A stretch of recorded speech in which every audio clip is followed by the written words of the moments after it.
Bien, acá recién me acaban de preguntar por la explicación de... ¿Vos qué querés saber de los estudios de cortes? ¿Cómo lo explicarías? ¿Cómo lo diseñarías? ¿Qué características tiene?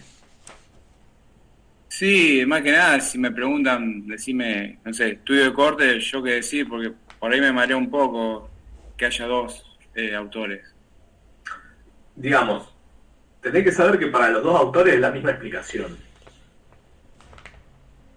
O sea, en Bien. eso se aplica a la misma... Se aplica la misma explicación para los autores. Lo que cambia un poco es los nombres que usan para clasificar los diseños, pero básicamente estamos hablando de clasificación de diseño. Entonces, si yo tuviera que empezar a explicar un estudio de cortes, a ver, si uso la clasificación o si uso los criterios que explica Pineda, obviamente lo ubicamos dentro de las investigaciones cuantitativas, y ahí teníamos, dentro de Pineda había tres patrones de clasificación, que tenían que ver con cuándo ocurren los hechos, esa era una posibilidad, una posible clasificación. Otro criterio era el de la secuencia del estudio, y el tercero era del análisis de los resultados. Entonces, los estudios de cohortes, por definición, son siempre prospectivos, porque en realidad, en un estudio de cohortes, uno, ¿qué quiere hacer? O el diseño de cohortes, ¿qué me permite poner a prueba? ¿Qué es lo que yo puedo demostrar a partir de un diseño de cohortes? ¿Alguien tiene idea de eso?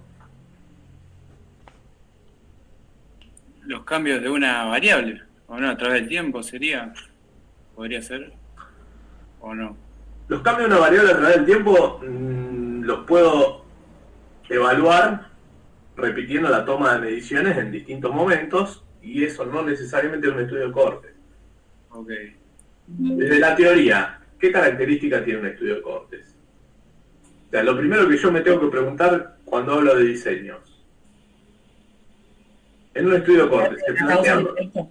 ¿Cómo? ¿Qué parte de la causa al efecto? Esa sería la primera pregunta que yo me haría internamente para tratar de ubicarme un poco en el esquema de los diseños. Si la investigación que estoy planteando plantea o no una relación de causa-efecto. Entonces, si se plantea una relación de causa-efecto, una de las posibles maneras de demostrar esa asociación es a partir de un estudio de cohortes. Ahí no solo vamos a tener dos variables fundamentales. Una va a ser la variable independiente, que corresponde a la causa, y la otra es la variable dependiente, que correspondería al efecto. ¿Hasta ahí me van siguiendo? Sí, profe. Vos, Lucas, te había hecho la pregunta. Sí, sí, sí, vamos bien por ahora. Entonces, tenés esas dos variables. Si vos lo que querés es demostrar esa asociación a partir de un estudio de cohortes, la teoría te dice que partimos desde la causa y vamos hacia el efecto. Entonces, si partimos desde la causa, ¿cómo tengo que yo probar esa asociación de causa-efecto? ¿Cuál es el ejemplo que aparece trilladísimo en el texto para este tipo de estudios? No sé si es el del tabaco y el cáncer El de del pulmón. hábito de fumar, o sea, si el hábito de fumar o el consumo, hablemos mejor del hábito de fumar, Ok. constituye un factor de riesgo. ¿Para qué? Para desarrollar cáncer de Para pulmón. desarrollar cáncer de pulmón. Entonces, vos ahí tenés planteadas dos variables. Una que es el hábito de fumar y la otra que es el desarrollo de cáncer de pulmón. ¿Cuál sería la causa? El hábito de fumar sería. Claramente la causa del hábito, o sea, la posible causa del hábito de fumar. Yo lo que quiero probar a partir de un estudio de cohortes es si existe una relación entre el hábito de fumar y el cáncer de pulmón. Obvio que nosotros ya sabemos que esa relación está recontraprobada, pero vamos a suponer que no existiera tal asociación aún. Entonces, si yo quiero probar la relación causa-efecto entre el hábito de fumar y el cáncer de pulmón, para hacerlo como un estudio de cohortes tengo que partir desde la causa. ¿Qué implica partir desde la causa? ¿Cómo armaríamos los grupos? ¿Cuántos grupos armaríamos? Armaríamos dos. Dos grupos, bien. Y ¿Qué características tendrían esas personas? ¿Qué característica común tendrían todas las personas? Las que integran ambos grupos. Vamos a suponer que uso 100 personas en cada grupo. un grupo con el hábito de fumar. Y La siempre característica común, o sea, las que tienen todos. que fuman. Que están expuestos al humo del tabaco. ¿Todos fuman? ¿Los dos grupos? No, un grupo no. no fuma. No, que tienen cáncer de pulmón. Tienen Vuelvo a cáncer de repetir pulmón. la pregunta. ¿Cuál es la característica que tienen las 200 personas en común? Ah, el cáncer de No tiene pulmón. cáncer. ¿Que no tienen cáncer o que tienen cáncer? Que no tienen. O sea, los 200 son sanos. Eso. Bien. Tengo 200 personas que no tienen cáncer de pulmón. ¿Y cuál sería la diferencia entre un grupo y el otro? Uno fuma y otro no. Uno estaría expuesto a lo que pensamos es el factor de riesgo. En este caso, el hábito de fumar. Exacto. Por lo tanto, la mitad fuma y la otra mitad no fuma. ¿Estamos hasta ahí? Sí, pero en ese caso, ¿Y no sería al revés? Que sí tienen cáncer de pulmón. el cáncer de pulmón, claro, ¿dónde lo situaríamos al cáncer de pulmón? El cáncer de pulmón todavía no apareció. Ok. Ah, ok. Ese sería, por ejemplo, en el estudio de Piensen casos. esto, esto para todos. Ujú. Si yo voy a tomar personas que tienen cáncer de pulmón, Es retrospectivo. no puedo hacer un estudio prospectivo y de tipo cohortes, Claro, porque ya hay un diagnóstico. porque ya estoy en el final. Claro. O sea, ya estoy con el efecto incluido. O sea, ya tenemos la consecuencia de Claro. de esa causa, si estamos planteando que los pacientes tendrían cáncer de Cohortes pulmón. y casos y controles, que son los dos que se contraponen, digamos, Sí. son los dos diseños que se usan para demostrar la asociación entre un factor de riesgo o un factor protector, no necesariamente de riesgo, y una situación, supongamos una patología X. Ahora bien, yo puedo realizar esta demostración de la causa y efecto, o sea, entre el factor de riesgo o protector y la enfermedad, la puedo realizar hacia adelante o hacia atrás. Hacia adelante sería cuando digo voy de la causa al efecto, entonces sería un estudio de cohortes. Hacia atrás, ya tengo los efectos y voy a interrogar en forma retrospectiva qué pasó con el factor de riesgo en cada uno de los individuos. ¿Me siguen hasta ahí?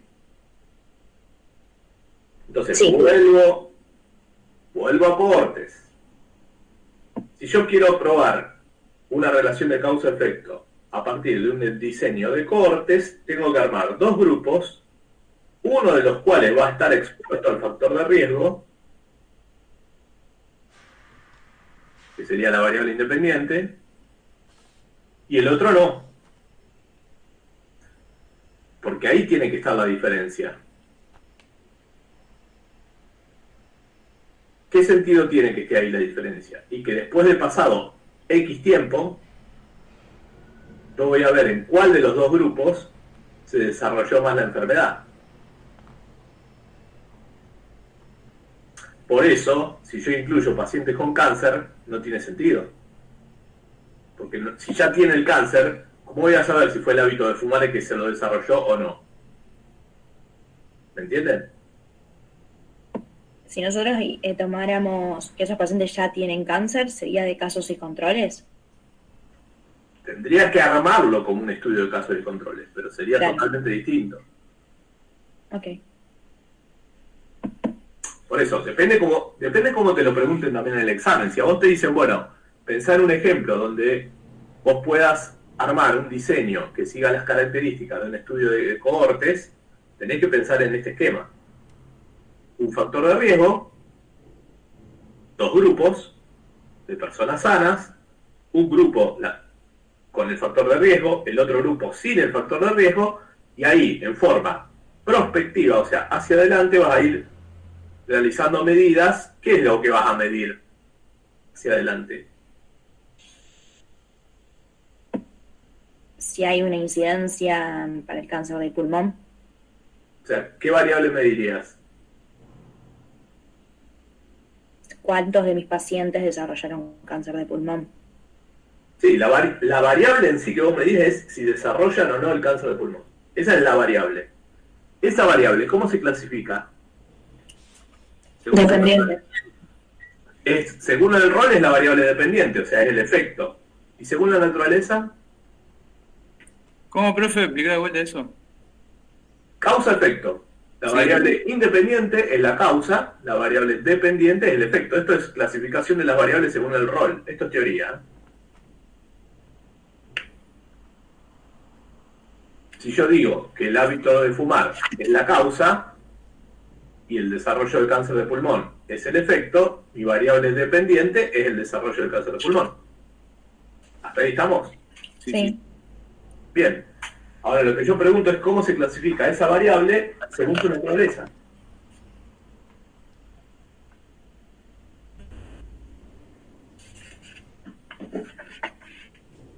¿Cómo se clasifican las variables según su naturaleza?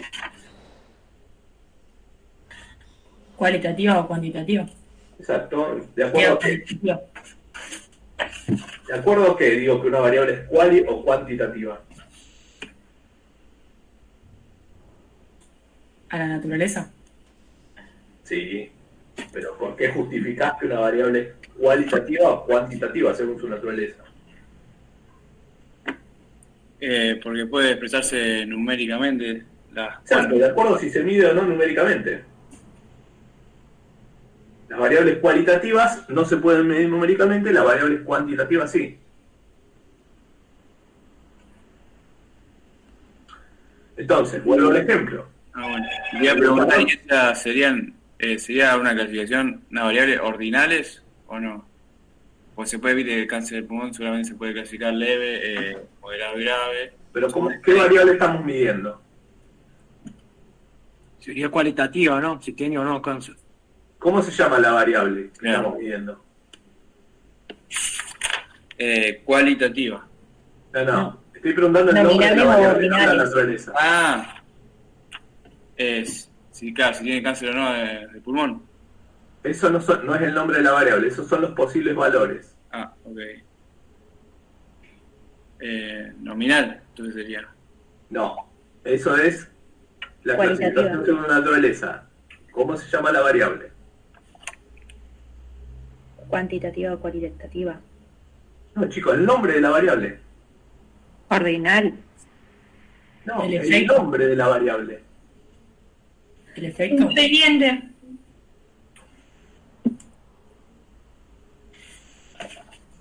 A ver, todo lo que me están dando son respuestas que no se condicen con la pregunta. Si yo te digo grupo A, grupo 0, grupo B, grupo AB, ¿cuál es el nombre de la variable?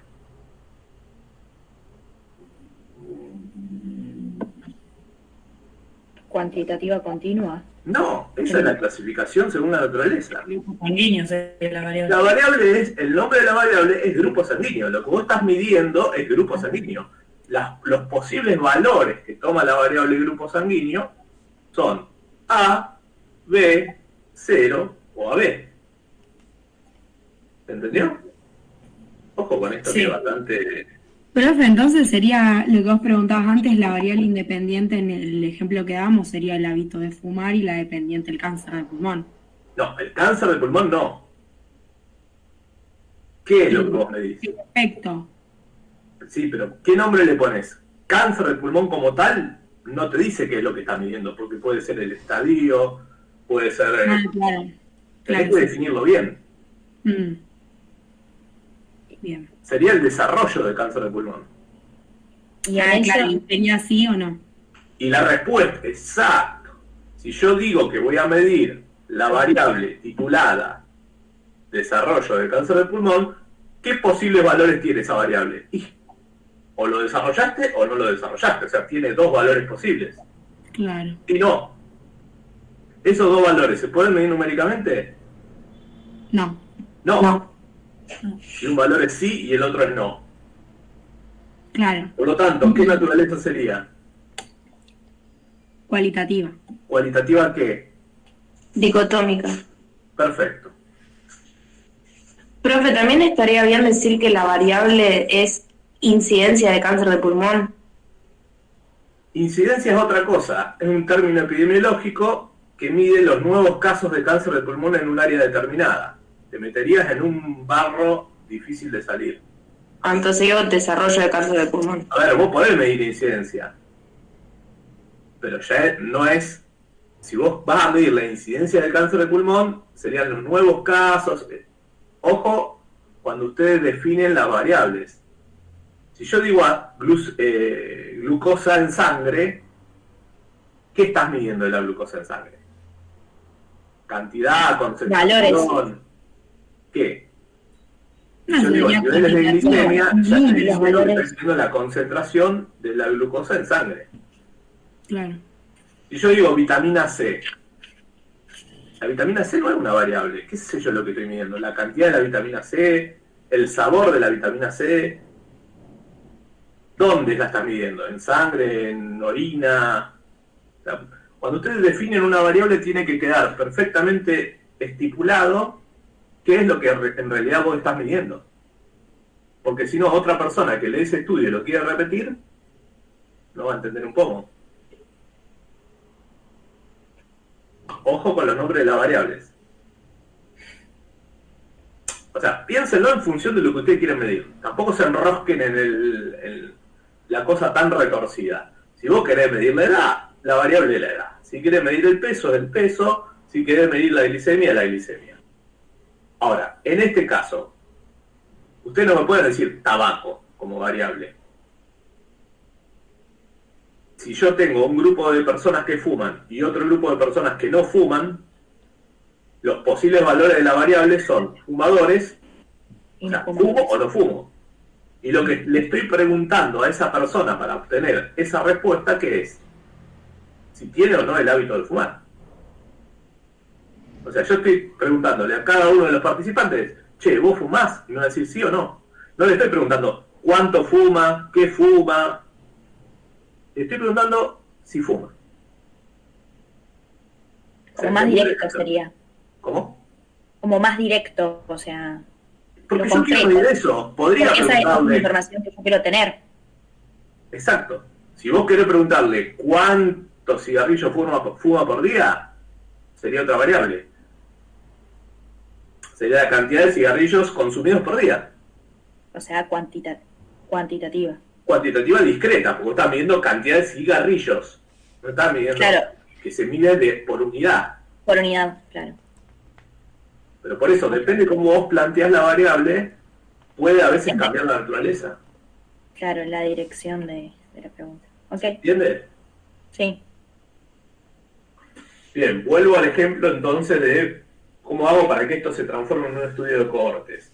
Si por definición tiene que ser prospectivo, longitudinal. Prospectivo quiere decir que empiezo hoy separando los dos grupos. Uno de fumadores y el otro de no fumadores. Longitudinal, ¿por qué? Lo tenés que medir en el tiempo.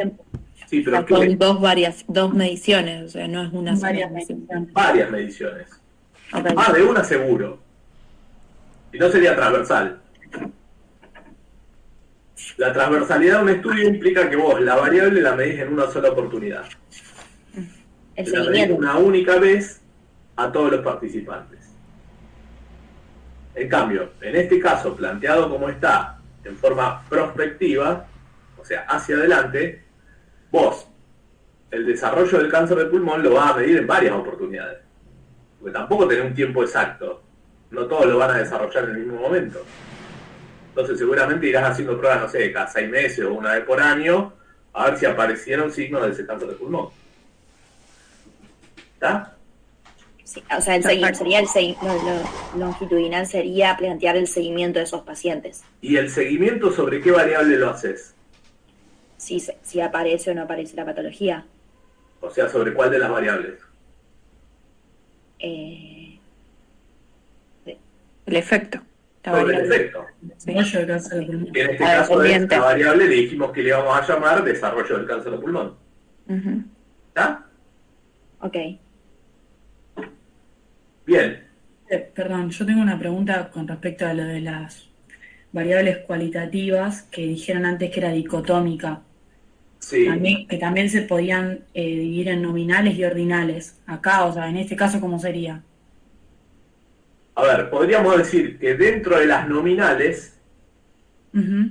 una variedad son las dicotómicas, cuando solamente son Ok. dos categorías. O sea, las variables cualitativas nominales implican que los valores que pueden tomar las variables constituyen categorías no numéricas. ¿Sí? Sí. Por ejemplo, la nacionalidad. Vos podés ser argentino, español, italiano, brasileño, etcétera, etcétera, etcétera.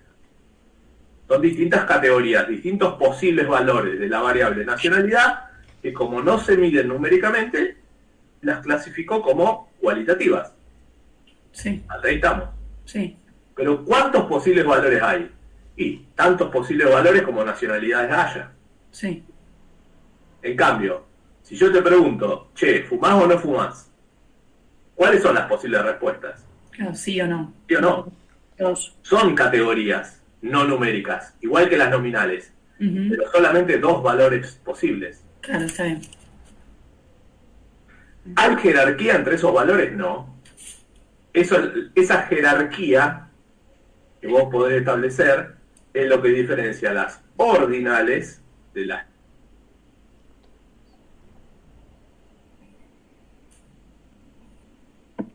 Se Se trabó, ¿no? Sí. Sí, a mí también se me trabó.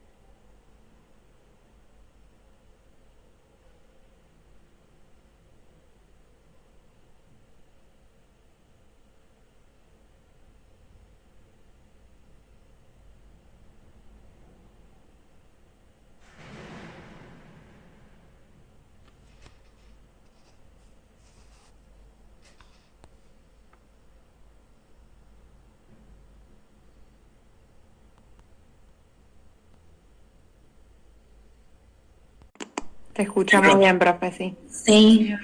Pequeños problemitas de luz. Bueno, ya ni me acuerdo dónde estábamos. ¿En dónde estábamos? Con las variables. Sí, estamos con las variables. Perdón. Ay, perdón, digo, no sé qué decir ahora. Entonces ya está todo arreglado, me voy, chicos. Chau, chau. Sí, sin internet, pero por lo menos pudimos comunicarnos.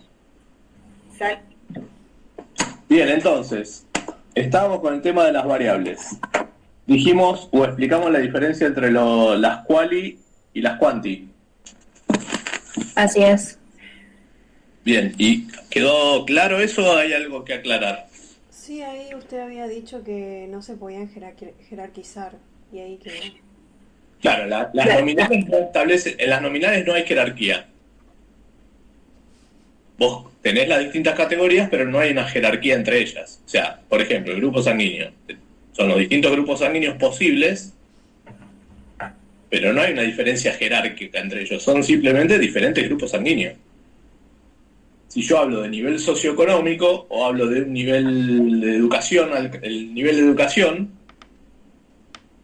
¿cuáles son los niveles educativos clásicos? primario, secundario, Y universitario. universitario, posgrados, etcétera. No toman valores numéricos, pero yo entiendo, sin tener un número visible, puedo comprender que el nivel universitario tiene más jerarquía o tiene un mayor nivel que la educación media y que la educación inicial. ¿Quedó claro? Sí. En Por el ahí caso está la de, diferencia. por ejemplo, grado de disnea, que por ahí es Lo mismo. Si vos decís grado 1, grado 2, grado 3, grado 4, implica que cada uno de ellos tiene mayor severidad. claro, Y yo digo hipertensión leve, moderada o severa, sin hablar de números, estás sabiendo, sin tener el número exacto, que un hipertenso severo tiene mayores valores de presión arterial que uno leve o moderado. Claro, eso sería cualitativo ordinal. Serían cualitativas ordinales. Ordinales. Claro. Porque se establece jerarquía. Exacto. Y la diferencia entre, entonces, para que me quede claro, entre dicotómicas y nominales, la cantidad. En dicotómicas tenemos 2. Claro, podemos decir que las dicotómicas son nominales, pero que solo aceptan 2 opciones posibles. Claro, perfecto.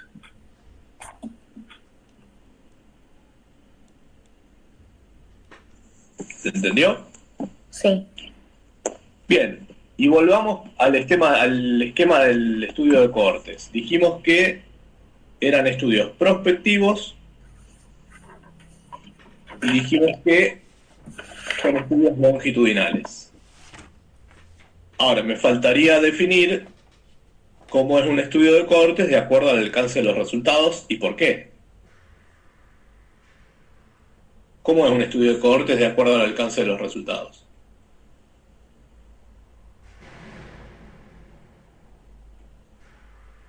analítico. Analítico. ¿Por qué?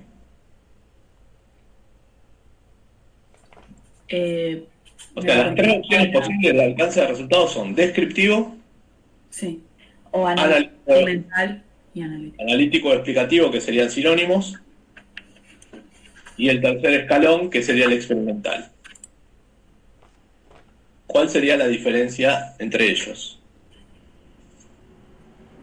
Que el analítico buscaba la relación de causa-efecto. ¿Y en el experimental? Que sería, digamos, como probar algo nuevo que no se realizó antes. ¿Pero hay relación de causa-efecto en un experimental? ¿Cómo? ¿En un experimental existe planteada una relación de causa-efecto?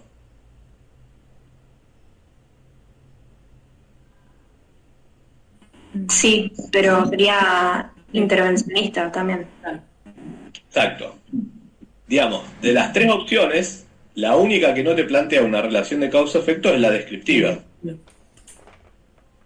En los estudios descriptivos vos no querés plantear una relación causa-efecto, vos solo querés describir las características de un fenómeno, del fenómeno que estás estudiando, lo que sea que estés estudiando, vos querés describirlo, caracterizarlo. ¿Está? Profe, y si ponele, por ejemplo que estábamos acá con si fuma, si no fuma, si a un grupo le decimos, bueno, fumá 10 cigarrillos y al otro 20, ese ya sería experimental, porque estamos interviniendo diciéndole, vos fumás, no sé, un atado, vos fumás 2. ¿Es viable eso? No sé. No, No, ética. en verdad no. Obviamente no tiene que estar regido por la bioética. Ajá. Si vos llegás a plantear eso, te echan la patada. Obvio, bueno, pero yo trataba de buscar un ejemplo a base del... No es ese precisamente. Ok. ¿Qué ejemplo podría ser, profe, entonces? Más como un tratamiento sería un ejemplo. Y vos que el clásico ejemplo de un estudio experimental es un ensayo clínico. Sí. Porque en un ensayo clínico vos vas a probar algo que no existe, que no es nuevo. Vos vas a probar un nuevo producto y necesariamente lo tenés que probar. Y esa prueba implica una intervención. En cambio, ante un factor de riesgo, vos no podés intervenir obligando a alguien a que fume. Claro, sí, sí. Es verdad. Lo que vos vas a hacer, ¿qué es? Porque vos que tenés que probar esa asociación, pero entonces, ¿qué haces? Lo armás de una forma donde no intervenís. Donde vos no vas a decirle, che, Lucas, a vos te toca fumar, Berenice, a vos te toca no fumar. A mi gusto. Tomar ejemplo.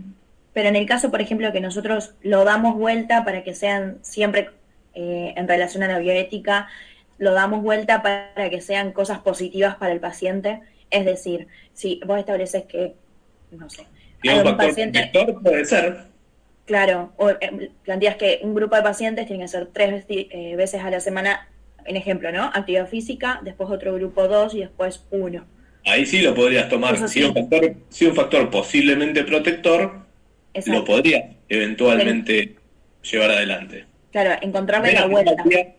no habría una intervención, no habría un cuestionamiento ético. Que con el otro, que es algo nocivo para la salud, sí lo Con el hay. otro ni hablar, cuando vos ni se te ocurra plantear eso. O si lo planteás, te lo van a rebotar de una. Sí, me equivoqué, pero bien. Gracias. De cualquier manera, vos elegís si lo querés hacer, digamos, interviniendo o sin intervenir, porque esto que vos decís de la actividad física, también podés seleccionar tu muestra considerando personas que tengan el hábito de la actividad física que vos requerís y otros que no lo tengan, Exacto. sin que vos te lo impongas, ¿me explico? Sí, sí, sin O sea, yo- lo podrías armar de esa manera también. Claro. Simplemente con la, no sé, con la entrevista con el paciente o con las respuestas que el paciente me dé, dividirlo, armarlo de la forma que no tenga una intervención. Esos son en realidad criterios de inclusión y de exclusión. O sea, son las características que vos considerás para seleccionar lo que serían tus unidades de análisis. ¿Quiénes pueden formar parte de tu estudio? Porque reúnen con determinadas condiciones, y quienes quedan excluidos justamente porque reúnen criterios de exclusión. Perfecto. Pero todo eso tiene que ver, en realidad, tanto los criterios de inclusión como los de exclusión, en realidad son características de tu unidad de análisis. Claro. Que si se proponen o no, si bien sabes, tenés esa información, proponerlas o no para que sean analizadas. Sí, en realidad vos las considerás cuando determinás las características de tu unidad de análisis. O sea, en función de eso, decís, bueno, mi unidad de análisis va a tener estas características. Okay. Y ya que estamos con esto de las variables, quería preguntar cuál sería una variable interviniente en esto de fumar y el desarrollo del cáncer. ¿Cuál podría ser una? A ver, ¿vos qué querés demostrar en realidad? Vos querés demostrar que fumar favorece el desarrollo del cáncer de pulmón. Esto es lo que yo quiero demostrar. Uh-huh. En realidad lo que quiero demostrar es que hay una asociación entre el hábito de fumar y el cáncer de pulmón. Por lo tanto, cualquier otra variable que pueda favorecer o afectar el desarrollo del cáncer de pulmón es una variable interviniente. Bien, más o menos lo que ella decía, hacer actividad física o algo. No sé si eso, pero suponete que uno vive, no sé, No, que puede ser considerarse cerca de una un fumador mina pasivo. cerca de una industria que expulsa contaminantes que te pueden contaminar el aire, y otro vive en el medio de un parque donde no hay nada. O sea, si yo estoy expuesto a aire contaminado que puede favorecer o puede facilitar el desarrollo de una patología, o en este caso del cáncer de pulmón, digamos, o los tendrías que poner a todos ahí, o en realidad sacarlos a todos de ahí, porque si no, vos no vas a ver si el cáncer de pulmón lo desarrolló porque fumaba o porque vivía en un hábitat que era también favorable o propenso a desarrollar esa Cáncer de patología. pulmón. ¿Se entiende? Profe, perdón, una pregunta. En esta variable interviniente, ¿podría ser también, por ejemplo, algún otro antecedente que la persona tenga pulmonar, como que acelere también ese desarrollo de cáncer? Sí. Todo factor que influya De base, digamos. todo factor que influya sobre la causa Claro. es un interviniente. Porque Claro. las intervinientes justamente son eso, son posibles causas. Perfecto. Vamos a un ejemplo más claro. Hipertensión. Sí. Quiero estudiar si el consumo de sal favorece el desarrollo de hipertensión. Bueno, obviamente que sí. Ahora, hay muchísimos otros factores que elevan la presión arterial. Por lo tanto, si vos tenés un grupo de personas con peso normal y otro grupo de personas que son obesos, y no te va a cerrar, porque en realidad el sobrepeso aumenta la presión. Bien. El consumo de determinados fármacos aumenta la presión. Entonces, cualquier factor que aumente la presión arterial tiene que estar igualado. Claro. O sedentarismo. En resumen, De riesgo. se los resumo bien. Ujú. La única diferencia que tiene que haber entre los participantes es la causa. O sea, que un grupo tenga la causa y que el otro grupo no la tenga. Todo lo demás tiene que ser igual, porque cualquier otro factor que pueda aumentar la presión arterial o que pueda favorecer el desarrollo de cáncer de pulmón, que no sea la causa, me entorpece el estudio. Claro. Si yo lo que quiero demostrar es que un grupo tiene más incidencia de cáncer de pulmón que el otro, o más, para nombrar la misma variable, presenta mayor desarrollo de cáncer de pulmón que otro, porque fuman.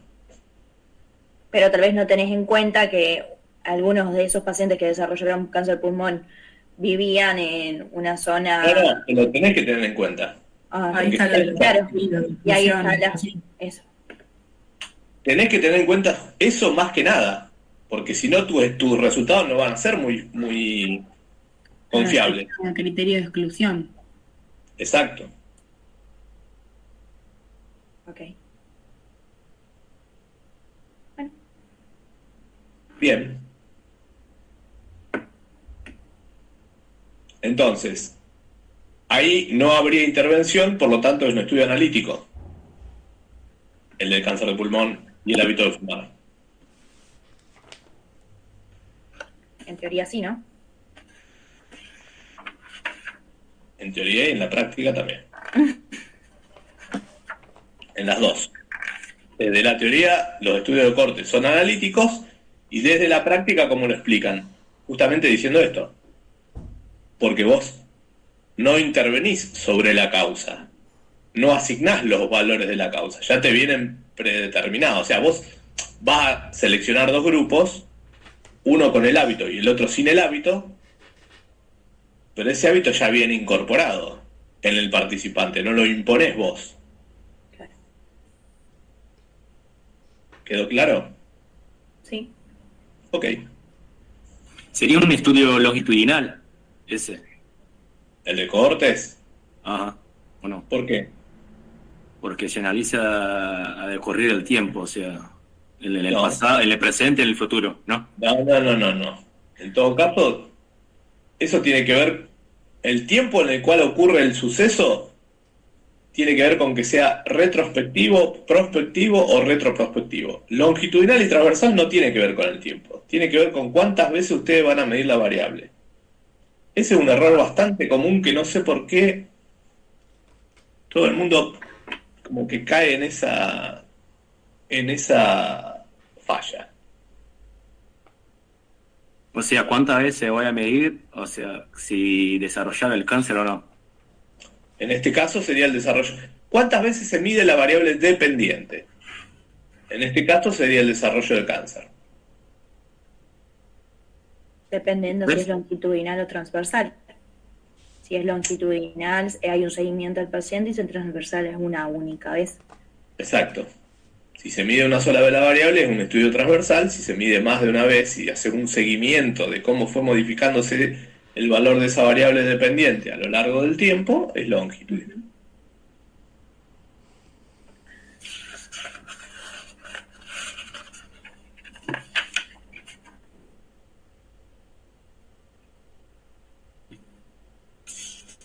¿Alguna otra pregunta?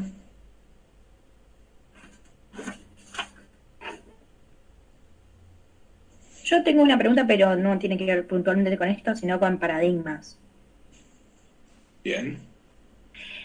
En las fuentes de investigación, nosotros cuando estamos en el momento lógico, las fuentes de investigación que se colocan en lo que es la introducción, se plantean que son las fuentes de investigación pueden ser primarias, secundarias o terciarias. Bueno,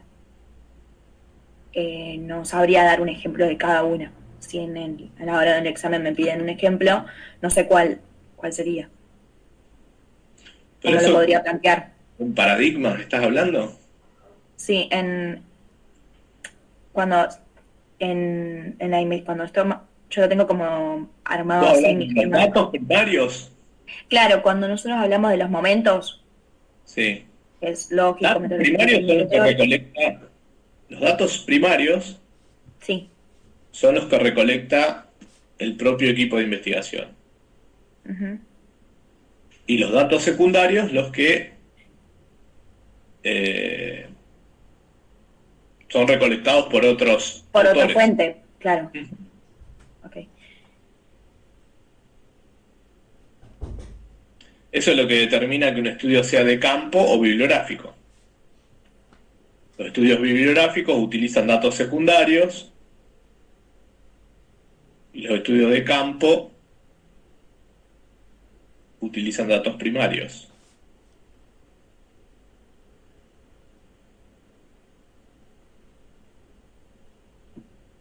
Ok. Y una pregunta, perdón. ¿Un metaanálisis sería una fuente terciaria?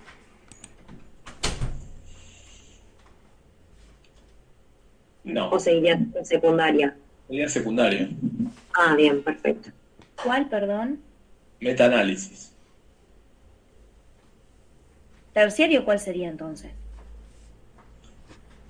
En realidad, los terciarios no son estudios, son fuentes, y eso tiene que ver con bibliografía, pero eso dudo que se lo pregunten en la parte del examen, porque tiene más que ver con la búsqueda bibliográfica, con el trabajo práctico de uno.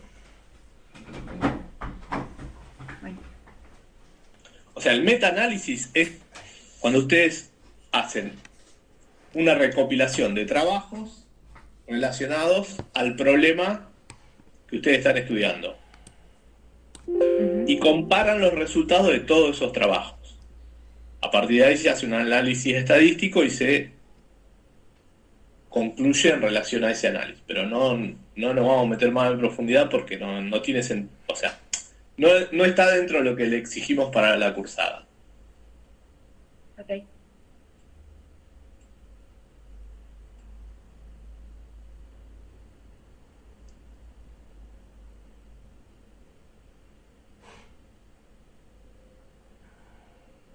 ¿Algo más?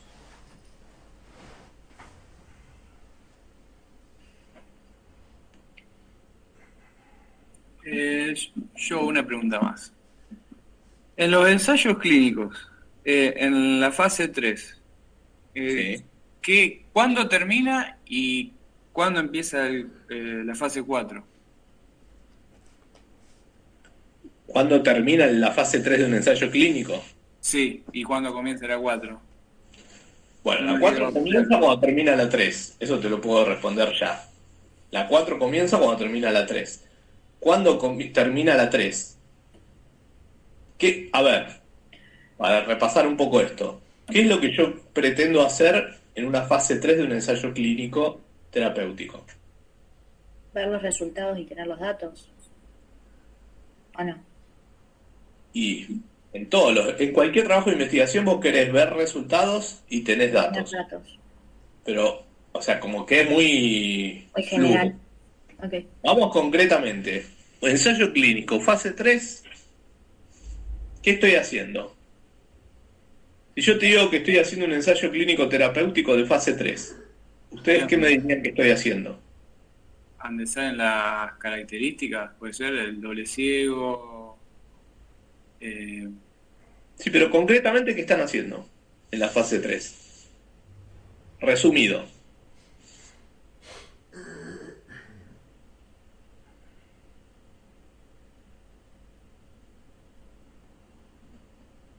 Probando el fármaco en un grupo de personas un poco más amplio que los que usaríamos en la fase 2.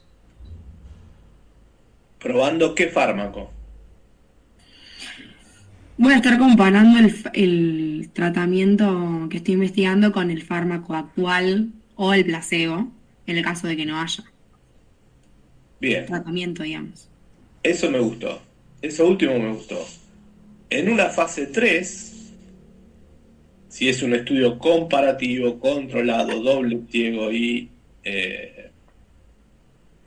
aleatorizado, lo que estoy haciendo es comparar el nuevo fármaco, o sea, el que yo estoy probando, el que empecé a probar con animales, el que empecé a probar en humanos con la fase 1, con la fase 2, llegué a la fase 3, en esa fase 3 comparo ese nuevo fármaco contra qué.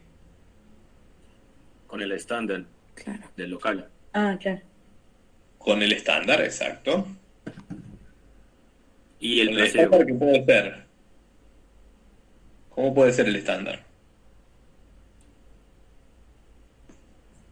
¿El gold standard o de cuidado local? El estándar puede ser el estándar de oro.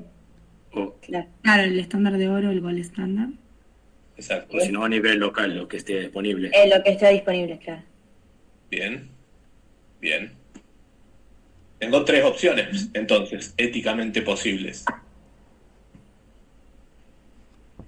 El estándar de oro, que sería lo ideal, que compare contra lo mejor disponible. El estándar de cuidado local, que a veces, si no dispongo del estándar de oro, Es lo disponible en el efector. es una opción alternativa que efectivamente estaría disponible y que tiene que ser una opción efectiva. No puede ser un mamarracho, o sea, si no, no califica como estándar. Y en caso de que no haya ningún tratamiento disponible y que este sea la primera opción terapéutica que voy a ensayar, solo en ese caso sería válido probar contra placebo. ¿Ok?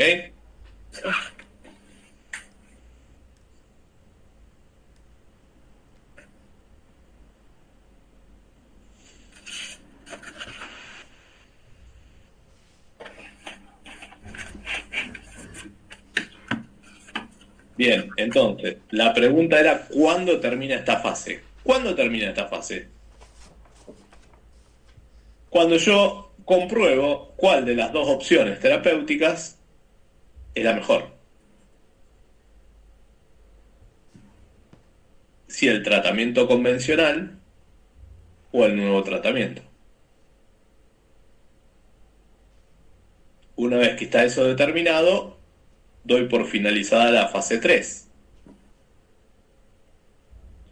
Si el nuevo tratamiento supera el convencional, seguramente se va a empezar a comercializar y a partir de ahí empezaría la fase 4.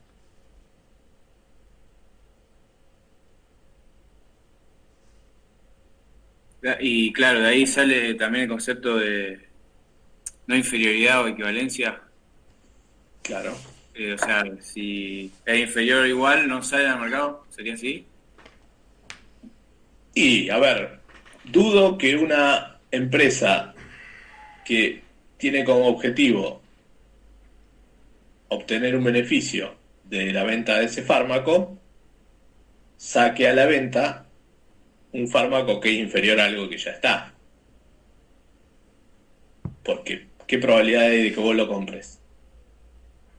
Bueno, pero también ahí podría entrar en juego los costos. ¿O no? Por supuesto. Salvo que sea una opción extremadamente barata y no tan diferente en cuanto a eficacia. Ok. Pero bueno, ya pasa a ser una decisión, te diría, más comercial. Mm. Salvo que vos la tengas que dar de baja porque aparece algún riesgo. O sea, estamos hipotetizando sobre situaciones que no conlleven a un riesgo importante, por supuesto. Estamos hablando de que, terminado el estudio, vos no obtuviste una ventaja. De hecho, no obtuviste ventaja sobre lo que ya había. Entonces, a lo mejor tiene utilidad contra la patología que vos lo estás probando, pero no es tan bueno como lo que ya hay. Bueno, ok. Si no hay un riesgo y el beneficio sigue superando al riesgo, a lo mejor te lo pueden autorizar para comercializar. El tema es que ¿quién lo va a comprar? Claro. O sea, si no va a ser la primera elección, no sé. Lo pensaría por ese lado. Por supuesto que ya si aparece algún efecto adverso o alguna complicación, ya eso es. Lo da de baja. Y ojo, y ahí sí es importante la fase 4, porque los efectos adversos pueden aparecer mucho tiempo después de finalizado el ensayo clínico. Por eso es que estamos obligados a hacer una fase de farmacovigilancia.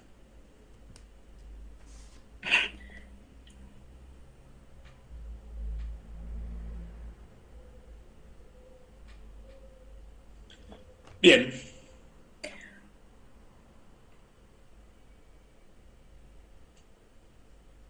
¿Algo más?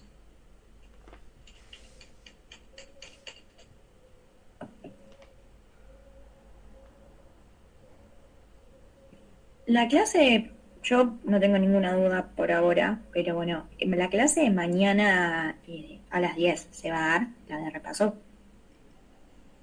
Sí. Ah, bueno. ¿Por qué no se daría? No sé, pregunto por las dudas. Esta es presencial. Sí. Así que no se me va a cortar la luz. No voy a tener problemas de internet. Yo tengo una pregunta. No sé si hablaron al tema, pero entré justo recién.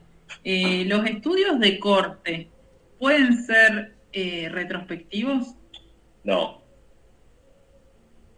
¿No? ¿Ninguno? Solo prospectivo. No son de cohortes. Si son retrospectivos, no son de cohortes. Ah, ok. Bien. O sea, cuando a vos te dicen un estudio de cohortes, es como cuando te dicen un ensayo clínico. No hay mucho para guitarrear. Un estudio de cohorte es un estudio de cohorte. Vos tenés todos grupos. Uno de los grupos está expuesto. Voy a poner un ejemplo de un factor de riesgo, ¿no? O sea, ok, quiero ver si la exposición al sol favorece el desarrollo del cáncer de piel. Bueno, un grupo que tenga exposición al sol y otro grupo que no la tenga, en horario pico. Y el otro grupo que no la tenga. Si tu idea es comprobar esa asociación, la única forma de diseñar un estudio corto es esa. Tomando gente que tenga el factor de riesgo, otro que no la tenga, y ver qué pasa con el desarrollo o la aparición de la patología a futuro.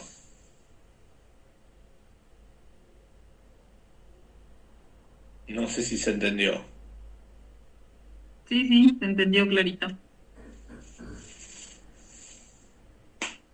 Retroprospectivo tampoco, o sea, si analizamos como que la causa ya estaba de antes, tampoco. No sería en este caso. No, porque vos lo que vas a medir, las mediciones de la variable que vos haces, las haces sobre el efecto en realidad. Claro. Y vas a considerar el factor de riesgo desde el día cero. Lo que pasó antes, en realidad, vos no, medio que lo dejás un poco de lado. O sea, el registro de los datos efectivos lo haces desde hoy hacia adelante.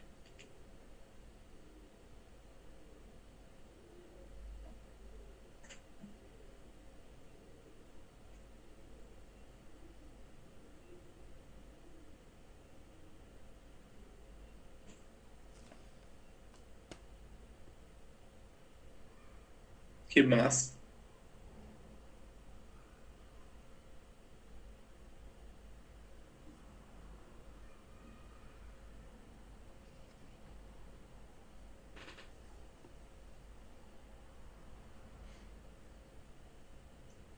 ¿Tienen todo clarísimo?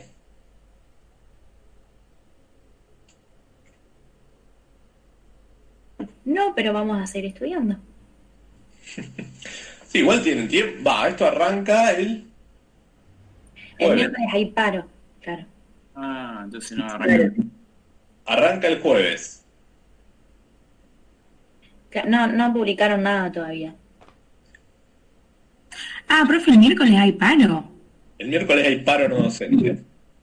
Ah, no sabía. No sabía que Está arrancaba el todo jueves. absolutamente cerrado. Ah, listo.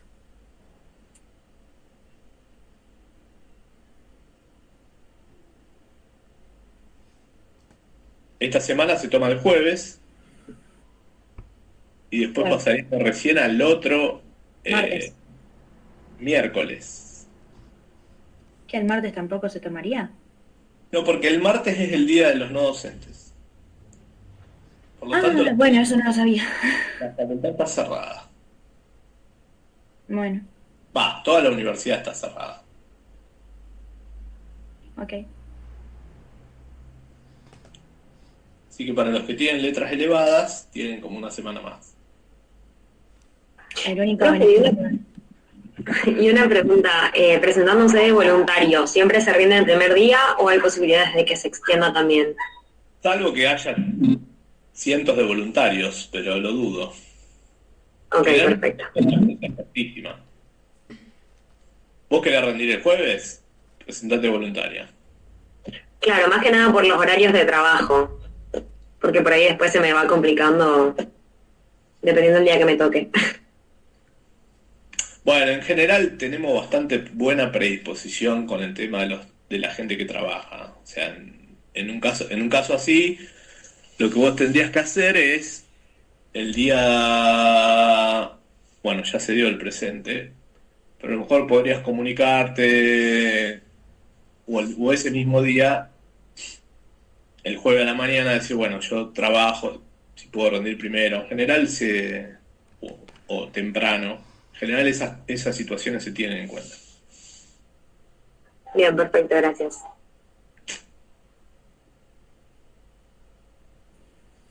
Profe, una consulta. ¿Los que rinden virtual, rinden el jueves también? No tengo todavía los horarios de virtualidad. En realidad no hay ningún horario publicado, que yo sepa. No, hoy solamente se publicó los que querían rendir virtual, el link. Bueno, Para por anotarse. eso. Pero otra Seguramente cosa no se hay. armará el cronograma. Tomen con pinzas todo lo que yo digo, porque no estoy al tanto de cómo se organizan las listas, pero en principio sí te puedo decir que la mesa seguramente empezará el jueves, presencial o virtual, de acuerdo al número y a la disponibilidad de los docentes que haya. Al número de alumnos. O sea, las variables en juego son 3. ¿Cuántos docentes hay disponibles? ¿Cuántos alumnos hay para rendir? ¿Y qué modalidad eligió cada uno de ellos? Porque seguramente si hay más virtuales que presenciales, volcaremos más docentes a la modalidad virtual que a la presencial. Veremos. Bien, gracias, profe. De nada. O sea, a ver, el sentido común que te dice, un grupo va a rendir el jueves, no sé si los virtuales, si la mesa presencial sí tengo claro que empieza el jueves, no sé la virtual, porque hay que ver cuántos se presentan, y después de ahí la mesa seguirá a partir del miércoles. Eso está claro. Horarios y modalidades ya va a depender de que tengamos el número definitivo de cuánta gente dio el presente.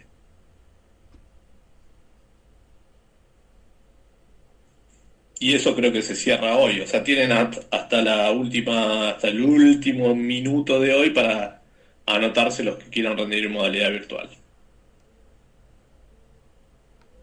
Y los regulares llevaríamos el jueves la fotocopia, ¿no? Del DNI. Para rendir presencial. Supongo. Ah, bueno. Supongo. Eso debe estar seguramente todo en transparente, pero sí. No, aún no lo publicaron nada por eso. Por la duda, llévenla el jueves. Listo, profe, gracias.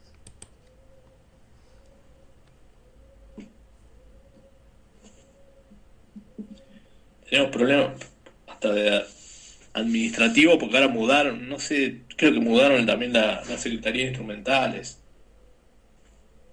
Estaba históricamente en el segundo piso y ya no. Ahora está donde está la del Mew. Claro. Ahí en planta baja, entrando por el Centenario. Alcuaz 2 por el Centenario. Perfecto, no sabía, gracias por avisar.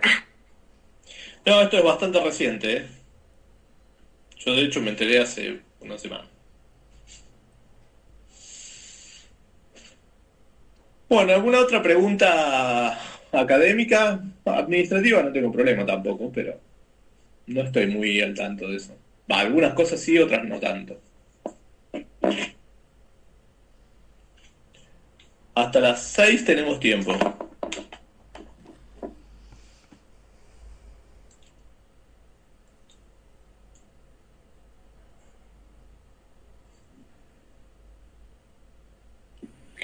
Profe, sobre bioética, ¿nos puede decir más o menos lo que es importante tener en cuenta para la mesa? Y depende de lo que te tomen. La respuesta sería todo lo que está en el material de estudio. Ah, bueno. Sí, O sea, a ver, nada de lo que te vayan a preguntar, o mejor, te lo cambio. Todo lo que te puedan llegar a preguntar está incluido de alguna manera en el material de estudio. O sea, yo no te puedo decir qué es lo más importante porque en realidad te pueden preguntar cualquier cosa que esté ahí. Seguramente si vos no manejás los principios de la bioética, difícilmente puedas salvarte. Es como muy, muy básico. Pero después a partir de ahí, principio de la bioética, periodo de investigación clínica, toda la documentación asociada, los comités, las declaraciones. Protocolo, consentimiento informado, todo eso. Ujú. Buenísimo, muchas gracias.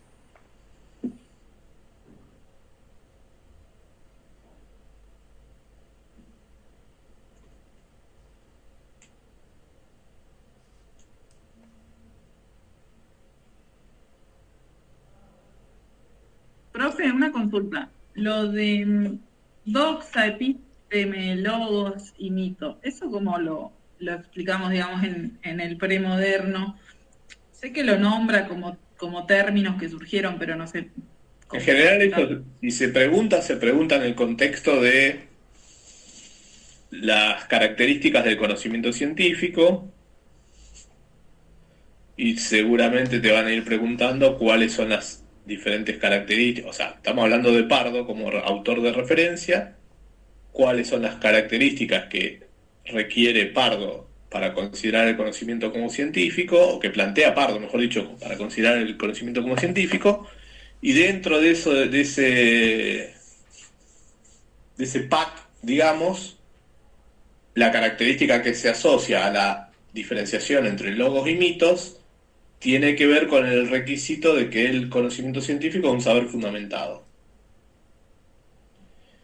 Y si vos decís que el conocimiento científico es un saber fundamentado, ¿cómo se fundamenta el conocimiento científico? Bueno, eso fue lo que varió a lo largo de la historia, lo que fue variando a lo largo de los distintos paradigmas. Dentro de la... Sí, perdón. De moderno era fundamentación lógica y la empírica surgió en el moderno. Eso sería. Exacto. ¿Y cuál es la diferencia entre una y otra? O sea, ¿a qué le llamamos fundamentación lógica? ¿A qué le llamamos fundamentación empírica? Y cómo explicamos, o sea, lo que vos decís, la fundamentación empírica, o sea, la demostración desde la experiencia, desde el experimento, se empieza a exigir a partir de la modernidad. Para los griegos no era necesario lo empírico. Ellos consideraban el conocimiento científico desde una fundamentación eminentemente lógica.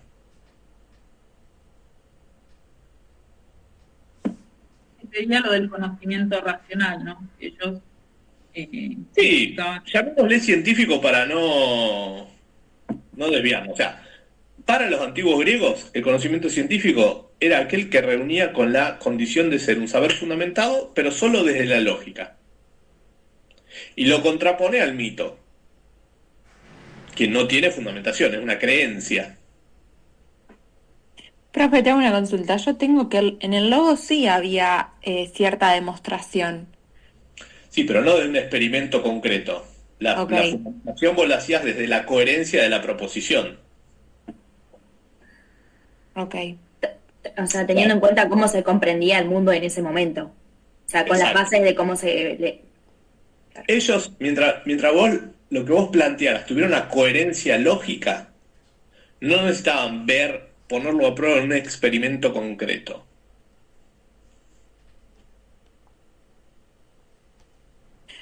Profe, ¿es correcto decir que la epísteme es el discurso... No, perdón, que el logo es el discurso de la epísteme? O sea, yo tengo como que el término epísteme y doxa es el conocimiento y que el discurso es el logos y el mitos.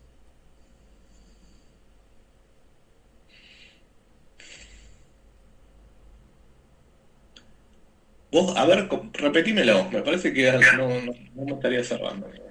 Tengo como que en el logos, el logos es el discurso explicativo y el mito el discurso sin demostración. Sí.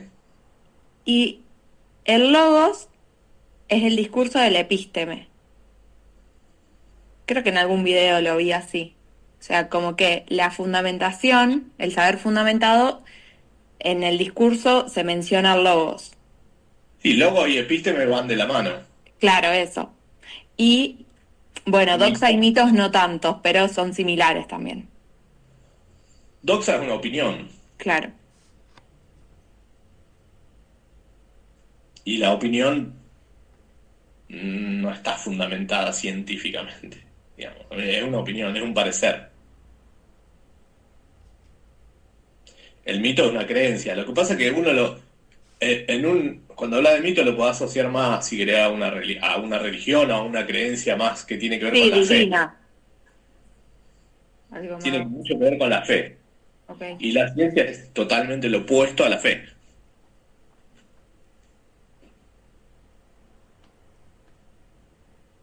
O sea, requiere fundamentación. De hecho, requiere más fundamentación ahora que la que requería en la antigüedad clásica.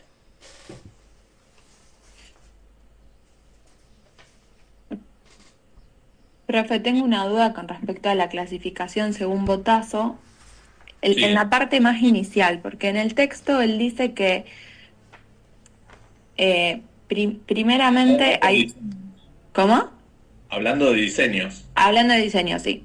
Pero lo que establece es que primeramente tenemos que determinar si tenemos la información suficiente sobre el objeto de estudio y que en base a eso podemos hacer un diseño de tipo descriptivo o analítico. ¿Esa primera clasificación está bien? Yo diría que la primer clasificación, o sea, si yo voy a hablar de Botazo, la primera diferenciación que haría es en dos grandes grupos. Observacionales puros, por un lado, observacionales con intervención, por el otro. Ok. Después de ahí, acomodá todo lo que vos quieras. A ver, la idea es que ustedes puedan interrelacionar las distintas clasificaciones, porque en última instancia no tienen grandes diferencias. Estamos hablando de las cuantitativas de... ¿Qué puso Paola? No, perdón, quise mandar un estudio para después hacer una pregunta sobre la clasificación de pero le puse enter y lo mandé, pero lo iba a mandar dentro de un rato. Yo del teléfono tengo muchos problemas para ver, la verdad que esto que me hayan cortado internet es malísimo. Bueno, ¿en qué estaba? Me perdí. Me perdí. La clasificación según Botazo, que dijiste que primeramente vos establecerías dos grandes grupos. La primera diferencia que tendrías que hacer sería, siempre va a haber observación, por supuesto que si hay investigación vos tenés que observar un fenómeno. Ahora, ese fenómeno, ¿lo observás únicamente o haces la observación y además intervenís? Esa es la diferencia clave de botazo. En los estudios donde solamente observás, podrías incluir ¿cuáles? Podrías incluir lo que para Pineda son descriptivos O analíticos. y podrías incluir los que para Pineda son analíticos o explicativos. Esos dos grandes grupos de Pineda, para botazo, son observacionales puros. Lo que para Pineda son experimentales, para botazo son observacionales con intervención. Y acá hago una aclaración. Los ensayos clínicos no son los únicos estudios observacionales con intervención, porque ese es otro error frecuente. ¿Todos los ensayos clínicos son observacionales con intervención? Sí, estamos de acuerdo. Pero no son los únicos estudios que pueden ser observacionales con intervención. Puede haber otros. No necesariamente son ensayos clínicos.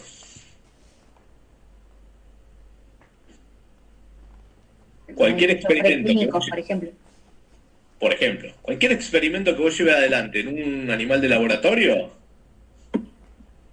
es un estudio experimental y hay intervención, pero no es un ensayo clínico, no necesariamente un ensayo clínico. ¿Está?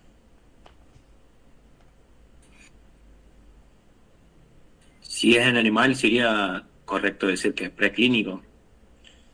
Depende. Si lo que estás probando es un nuevo fármaco, sí. Depende del fin de esa investigación, digamos. Claro. Si yo estoy probando qué efectos tiene sobre, no sé, sobre la frecuencia cardíaca de un animal de laboratorio, de una rata, el consumo de una dieta con determinadas características, vos no estás haciendo un ensayo clínico ahí, ni un preclínico, no estás probando nada nuevo. Estás simplemente probando si un determinado tipo de dieta o de alimentación influye alguna variable en particular.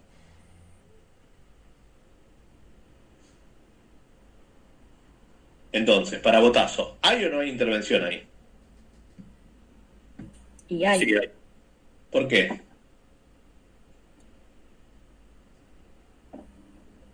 Solo hay intervención si se manipula una variable. ¿Cómo? Que solo hay intervención si hay manipulación de la variable independiente.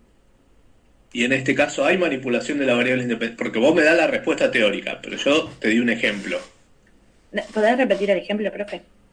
Sí, vos probás una dieta, probás dos dietas distintas en un conjunto de animales de ratas y querés ver cómo le modifica, no sé, la variable que se te ocurra, la calcemia, ponele. Sí, hay manipulación. ¿Por qué? Porque elegiste la dieta cada uno. ¿Por qué? Perdón, no te escuché. Porque elegiste la dieta, o sea, un grupo una dieta y el otro grupo la otra dieta específica. Más que elegirla, ¿cuál sería el verbo correcto? Hiciste la diferenciación. Se la administré, o sea, yo elegí, o sea, las dietas ya estaban predeterminadas, pero yo le administré una dieta a uno u otro grupo. Yo fui el que le asignó esas dietas. Lo hice al azar, a doble ciego, o sea, lo hice tratando de ser lo más neutral posible, pero en última instancia las dietas las asigné yo. En cambio, en el ejemplo del hábito de fumar, vos no le asignaste los cigarrillos. Claro. La persona... Son hábitos del paciente. Solamente te limitaste a observar, sin intervenir sobre la causa, sobre la variable independiente, sin intervenir sobre el hábito de fumar, qué pasaba en esas personas en relación a si desarrollaban o no cáncer de pulmón.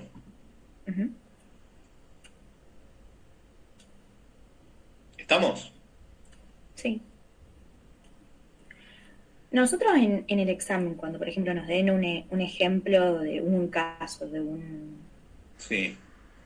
Nosotros tenemos, muy probablemente, o como, la verdad que no lo sé, cuando nos presentamos nos dirían, bueno, según Botazo, según cada autor, o cómo se plantea el examen. Varía según cada Sí, como que nos cante. Ok. Es variable. Es muy aleatorio eso. Igual, a ver, te van a preguntar siempre lo mismo.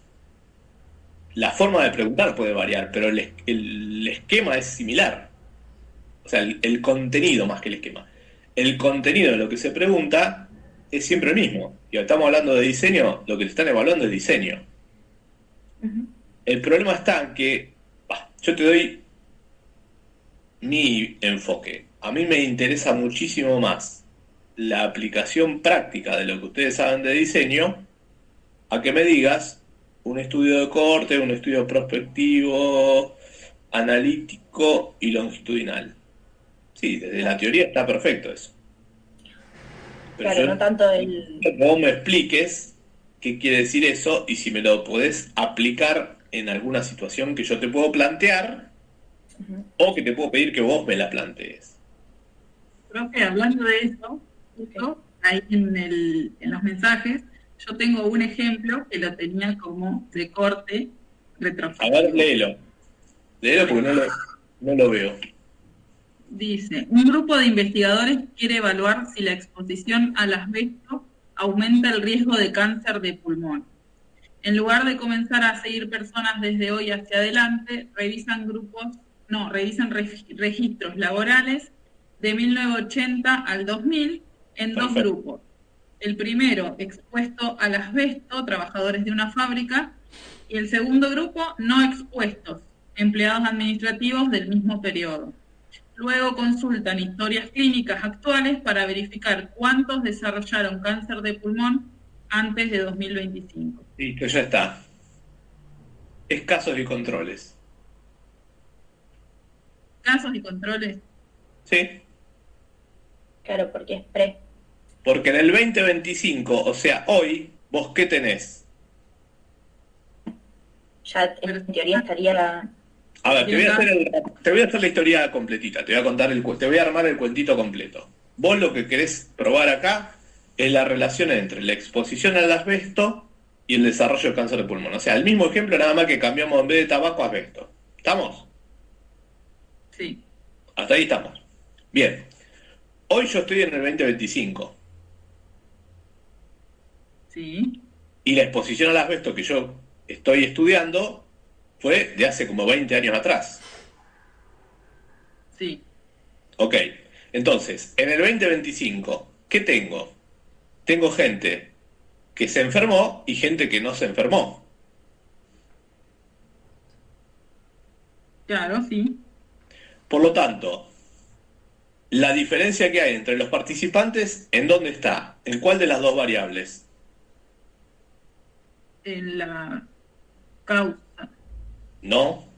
A ver, algunos estuvieron expuestos.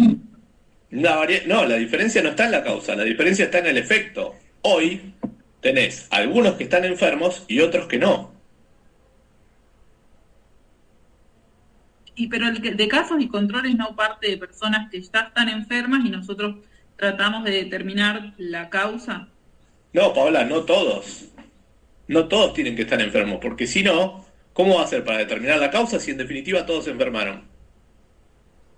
Claro, tienen que ser un grupo que estén enfermos y otros sanos.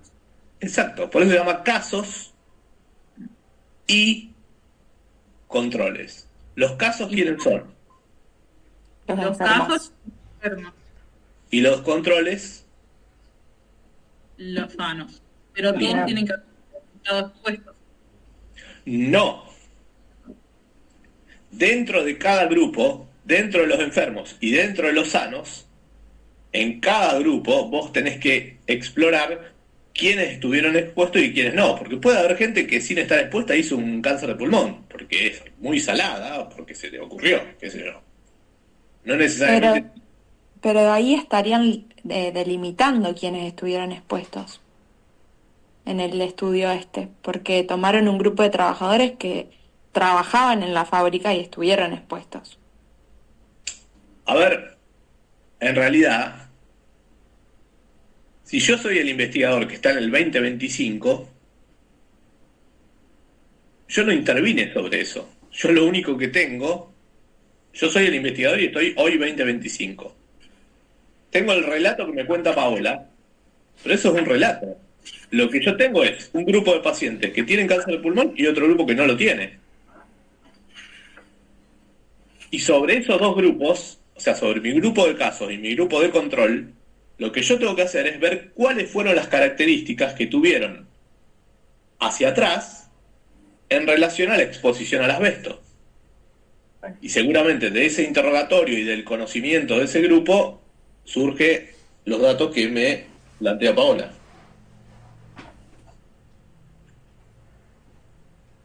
Ahora, yo soy el investigador. ¿Cómo? Iba a decir, distinto sería si estamos parados en 1980. Ahí sería... Exacto. Justamente a eso iba. Si yo en vez de ser el investigador que está en el 2025, fuera el investigador que está en 1980, digo, che, mirá, acá hay gente que está expuesta al asbesto y gente que no. ¿Tendrá esto que ver con que desarrollen cáncer de pulmón? No lo sé, vamos a verlo. Estudiémoslo por 20 años, 40 años, lo que sea, y veamos qué pasa con un grupo de gente que está viviendo en con exposición al asbesto y otra que no. Espero que pase X cantidad de tiempo y ahí veo cuántos desarrollan el cáncer de pulmón. O sea, desde ese enunciado vos lo podés armar de distintas formas, depende si te parás en el 2025 o en 1980.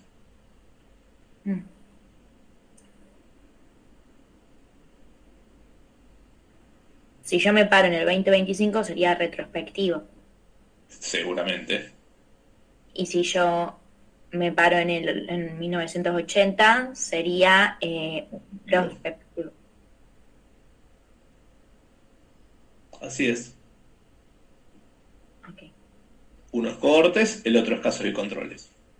Claro. El estudio de cohortes es transversal, el de casos y controles, ¿es transversal o longitudinal? Depende. ¿Podría ser los dos? Dependiendo cómo se lo plantee. Yo pregunto eso. Justamente estoy preguntando eso. Ah. ¿Qué opinan? Yo tengo que decir que puede ser transversal y longitudinal. ¿Y cómo puede ser longitudinal en un estudio de casos y controles? Dice, yo tengo que, acerca de la epidemiología, o sea, porque hay que tomar varias muestras. Por ejemplo, si quiero, en este caso, por ejemplo, la prevalencia de cáncer en estos trabajadores de la misma fábrica. Y si tomo varias muestras, sería longitudinal. Para. En un estudio de casos y controles, ¿podemos tomar varias muestras? No. Pero si tenemos en cuenta la historia clínica del paciente. ¿Pero qué seguimiento vas a hacer? Si vos todos los datos los vas a recabar en un solo momento. Claro. Como que ya pasó. Claro, yo entendí. O sea, juntar todos los datos en ese momento. Vos tenés recabada información de 20 años, pero Claro. la recolectás todo en el mismo momento. No vas yendo cada 2 años a hacerle el interrogatorio. ¿Me explico? Sí. Pero no tenía una muestra del pasado y una muestra del presente, así sería más de una muestra, ¿no? O sea, una historia clínica del pasado, del paciente, y una historia clínica del presente, para que así la puedas compararlas entre lo que pasó con el paciente. Pero vos ya tenés el resultado. Vos no tenés la posibilidad de hacer seguimiento ahí. Ya tenés los valores. Los valores tenés todos los valores en el medido, digamos. El seguimiento lo podrías hacer si lo hubieras planteado como un estudio de cohortes. Claro. Entonces casos y controles siempre va a ser transversal. Ajá. Es transversal, es retrospectivo.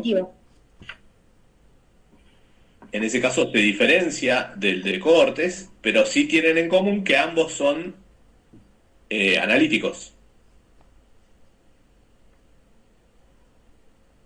¿Y el de corte siempre es longitudinal? ¿O Sí.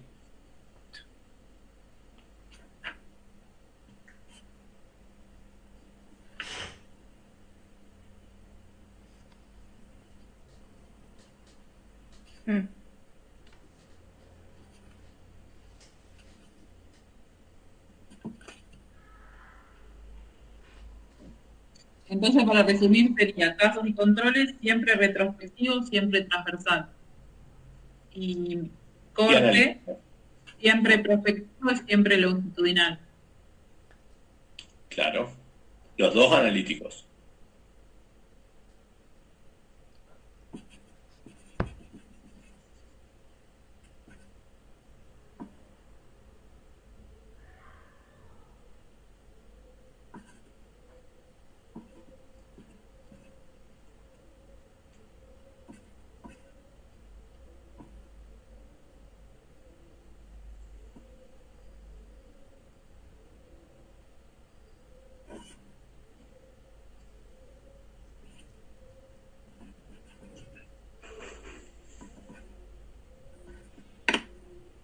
Profe, las medidas de resumen y de dispersión, ¿las tenemos que saber calcular? ¿Nos pueden dar ejercicios y todo eso? No. No, ejercicios no, nunca lo hicimos. Sí, tienen que poder interpretar. O sea, saber cuáles son, qué información te dan y cómo interpretar los resultados.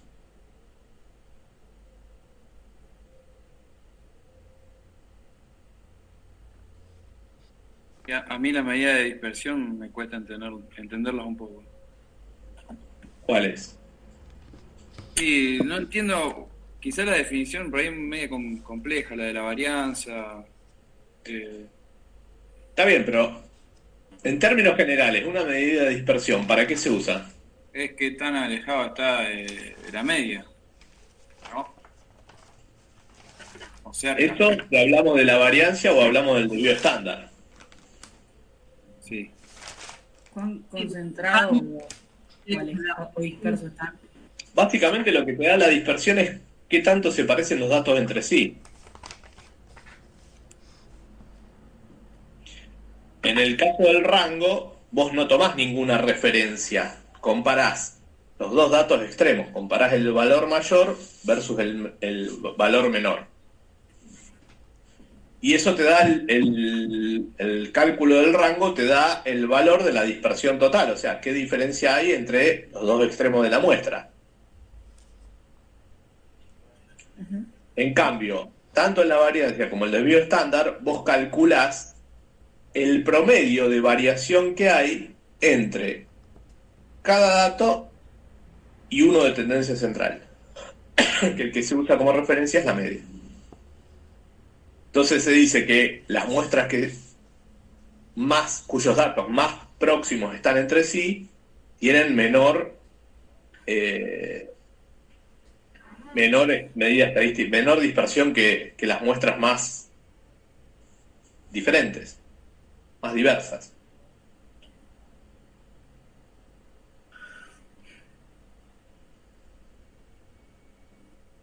O sea, yo tengo que son tres, la medida aritmética, la mediana y la moda, ¿está bien? ¿O me falta? Estas son las de tendencia central, no son las de dispersión. Las medidas, en general, son medidas estadísticas de resumen. Porque se llaman así porque te permiten, a partir de uno o dos valores numéricos, resumir el total de los datos de la muestra. Y te dan características generales de esa muestra. La medida de tendencia central que te dice, bueno, justamente, alrededor de qué valor se encuentran Los valores. los valores de la muestra. Si vos decís, estás evaluando el peso de una población y te dicen el promedio de peso de esta población es 70 kilos. Todos saben qué es lo que marca el promedio. Te da una idea aproximada de cuál es el peso en general de esa población, sin entrar en individualidad. Estoy tomando la muestra en su conjunto. Es como cuando ustedes sacan un promedio de rendimiento académico. Tu promedio es 7.50, vos decís, bueno, es un buen alumno. Si tu promedio es 4, vos decís, bueno, bastante complicado. Con un solo valor vos resumís toda la cantidad de veces que rendiste. Sí, el rendimiento académico en este caso. Con las ventajas y las desventajas que tiene usar esa medida de resumen. sea, te sirve como una cuestión general, una observación general. Y la dispersión es cuánto varían esos datos en relación a tu referente de tendencia central, que es el promedio. A ver, si yo mido presión arterial de un grupo de personas y todas, estoy midiendo la presión arterial sistólica, y en todas el valor es 120. 120 milímetros de mercurio. ¿El promedio de cuánto va a ser? 120. 120. ¿Y la dispersión? 0. 0. Si son todos los valores iguales, no hay diferencia, no hay dispersión, no hay variabilidad. No importa cuál sea que calcules. Claro.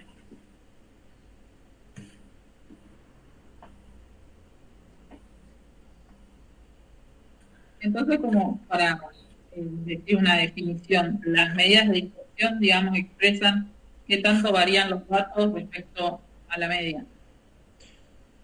Alguna medida de dispersión, o sea, ese concepto es aplicable para el desvío estándar y para la variancia.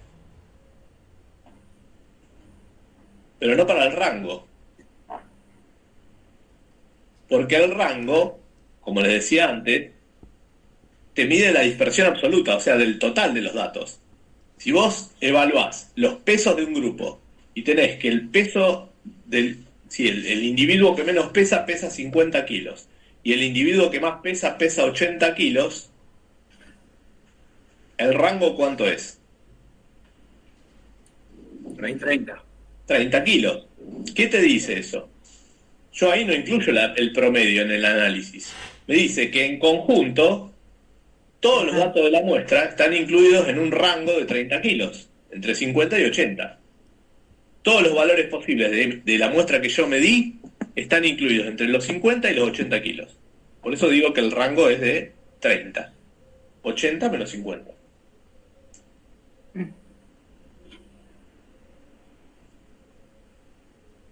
Distinto es si yo digo que el peso promedio de una muestra es de 50 kilos más menos 3,4. ¿Ese 3,4 qué sería? La dispersión. ¿El desvío estándar? Sería el desvío estándar. Es un ejemplo de medida de dispersión, más específicamente del desvío estándar, y lo que me dice que en promedio los valores de la muestra difieren en 3,4 kilos en relación al promedio, a la media. Okay. Me sirve también para comparar muestras. Yo puedo decir que una muestra tiene un promedio de peso de 50 kilos, o mejor dicho, tengo dos muestras que tienen el mismo promedio, 50 kilos, sin embargo una tiene un desvío estándar de 0,6 kilos y la otra tiene un desvío estándar de 4,8. ¿Qué me dice esa diferencia?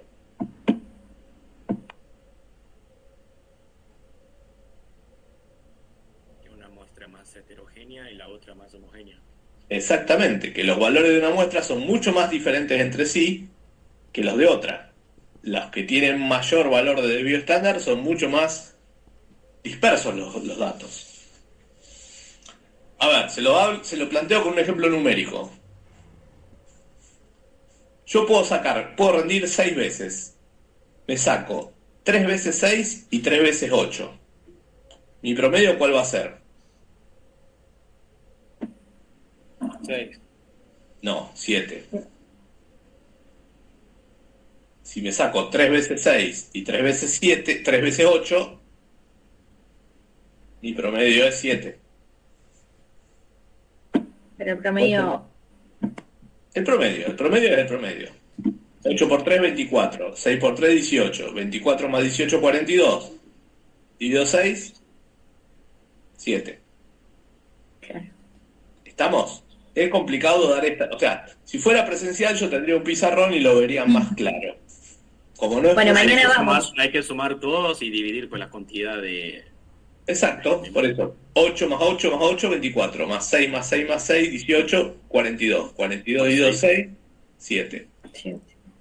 profe, y la mediana. Sí, sí. Pará que termino. Aguantame que termino el ejemplo. Eso es un ejemplo donde tengo promedio 7 y un desvío estándar que no lo sé, pero que es relativamente poquito, porque entre 6 y 8 tenés todas las notas. Ahora, yo puedo sacar 4, 4, 4, 10, 10, 10, ¿y el promedio cuánto es? 4, 8, 12. 7. El mismo promedio. Sin embargo, clavé notas muy arriba y notas muy pedorras. La dispersión, el desvío estándar de esa muestra, a pesar de tener la misma media, el mismo promedio, va a ser mucho mayor. ¿Se entiende la diferencia? Sí, profe. Para eso me sirve el desvío estándar. Dos muestras que aparentemente tienen el mismo promedio y los alumnos son distintos. Uno rinde más o menos siempre igual, o con muy poca variación, o sea, de base da un examen bueno, a veces se destaca un poco más, a veces aprueba con un 6 clavado y a veces levanta 7, 8, nunca da algo superlativo, pero se mantiene en un 7. Y el otro da exámenes brillantes y exámenes que son una porquería. Sin embargo, los dos tienen el mismo promedio.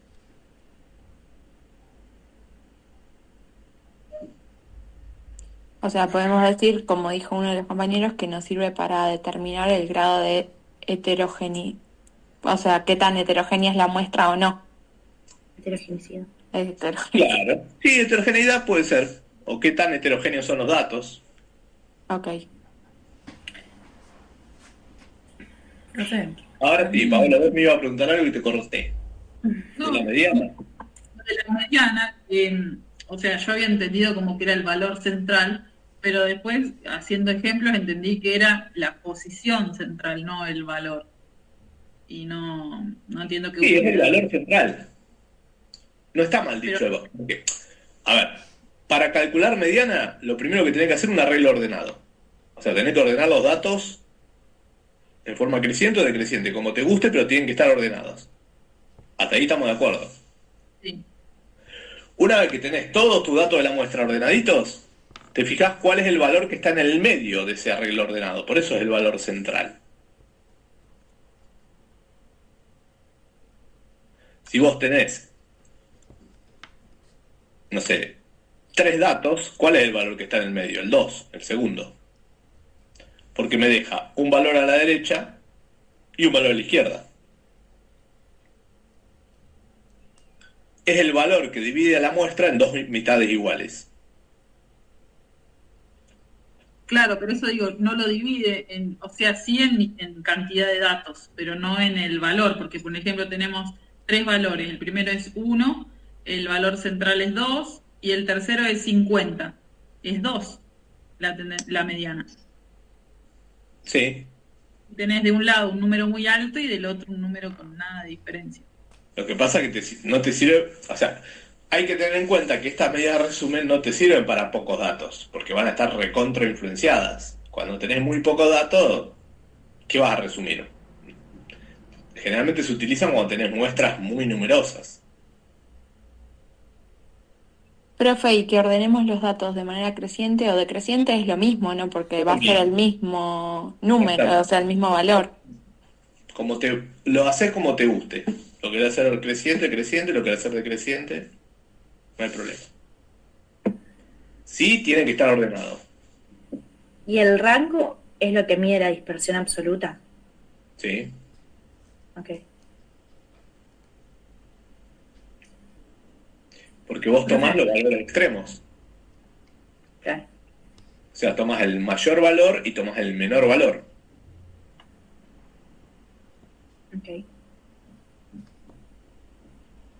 Profe, volviendo a las de dispersión, o sea, yo entiendo bien la de desvío estándar y el rango, pero no me queda clara la diferencia entre varianza y desvío estándar. Como que una dice que es la raíz cuadrada de la otra. Exacto, así de sencillo. Pero al poner un ejemplo no se me ocurre algo de varianza, como que sí usamos mucho desvío estándar, pero varianza ¿Querés no. calcular la varianza? Tenés el desvío estándar, lo elevás al cuadrado y se acabó. Ah, o sea, yo tengo que decir eso nomás en el examen. Sí. Bien. Dudo que alguien te lo pregunte, pero si te lo preguntan, lo podés hacer para un lado o para el otro. Si te dicen, bueno, el valor del, no sé, de la varianza de una muestra es 9. ¿Cuánto vale el desvío estándar?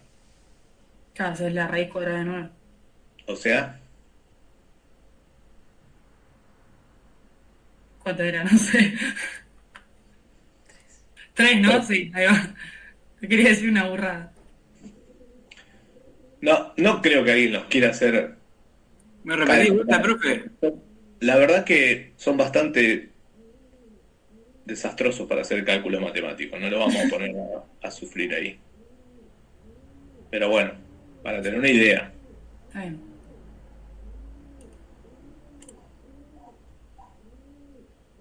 ¿Alguien había dicho alguna pregunta o no? Si me podía repetir de vuelta lo de recién. Así lo noto.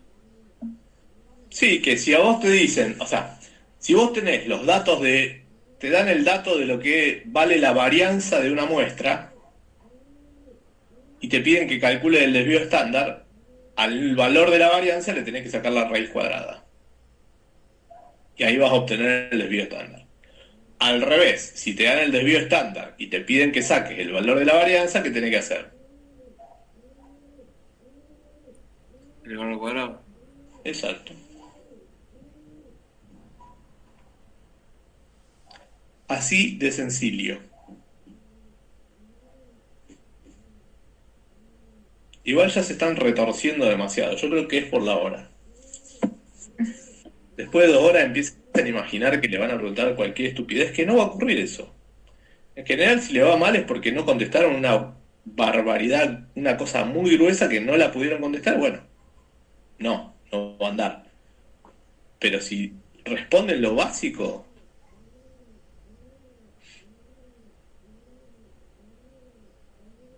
Esta definición que tengo acá de ciencia, ¿sería de ciencia? No sé si es de ciencia o de conocimiento científico, pero no tengo el título anotado. Tengo que es un cuerpo de conocimientos que debe reunir ciertas características y son las 7 características. Esa sería de conocimiento científico. Sí. Y la de ciencia podría ser esta que tengo acá que dice rama del saber constituida por conocimientos objetivos y verificables sobre determinado tema que son obtenidos mediante observación, experimentación y análisis de datos. Ya, cuando me dijiste rama del saber, ya ibas bastante rumbeado. O sea, cuando hablamos de ciencia, hablamos de una disciplina científica.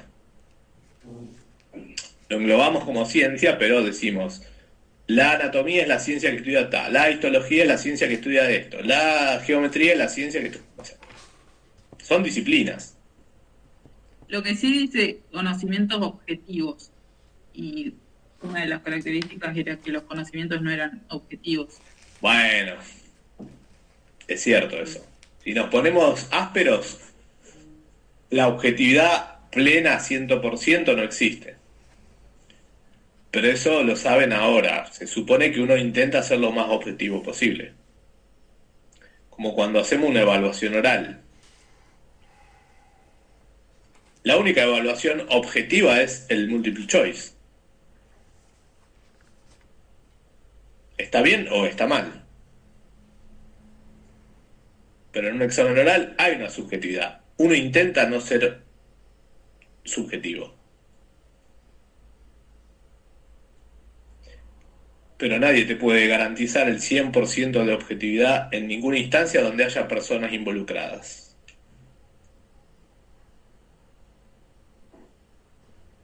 Por suerte.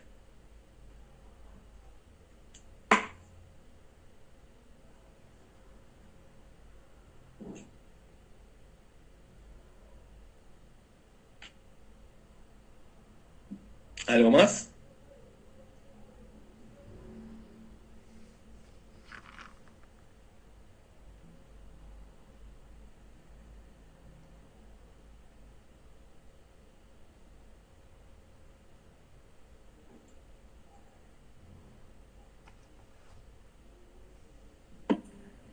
Profe, yo una última pregunta que tengo.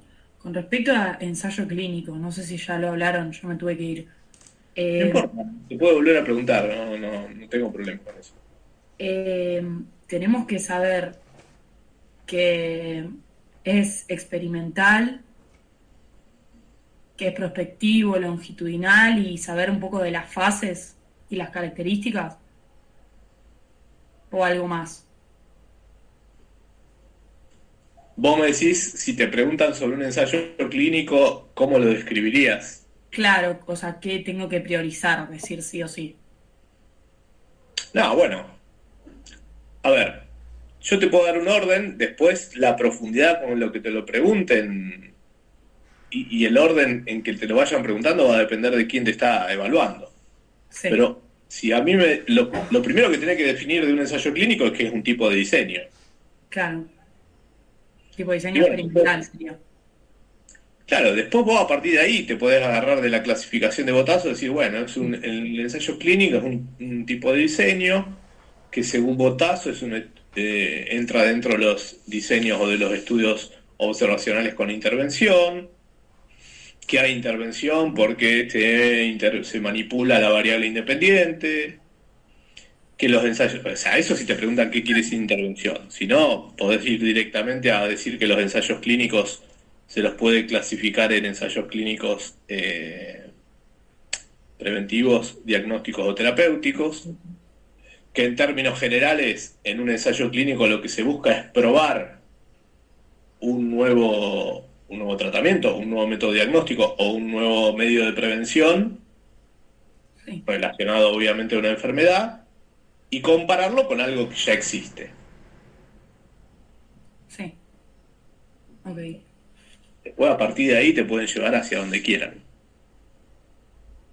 Es más, te pueden llevar a bioética y dejar de hablar de algo que parecía que iba a ser un examen basado en diseño, transformarse en algo completamente distinto. Claro.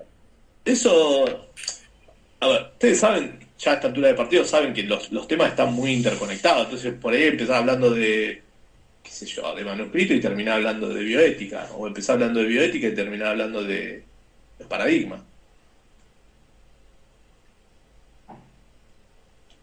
Está todo muy relacionado y todo depende de cómo van hilvanando el examen ustedes y cómo qué tipo de preguntas le van haciendo a lo largo del desarrollo.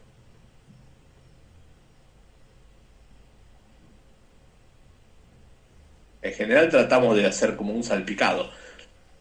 Sí podría asegurar casi te diría con una seguridad muy, muy elevada, por no decir 100%, que en todos los exámenes algo de diseño te van a preguntar. O sea, diseño es el tema clave. No quiere decir que haya algo que no se pregunte. O sea, te pueden preguntar cualquier cosa, pero dudo que haya un examen donde no te evalúen nada de diseño. Ok. Si no te evaluaron nada de diseño es porque te empezaron preguntando, no sé, variable, no tenías ni idea y te echaron. Pero porque no tenías ni idea de variable, entonces ni siquiera llegaste a diseño. No es que no te van a preguntar diseño. En un examen normal, algo de diseño te van a preguntar. Bueno, gracias.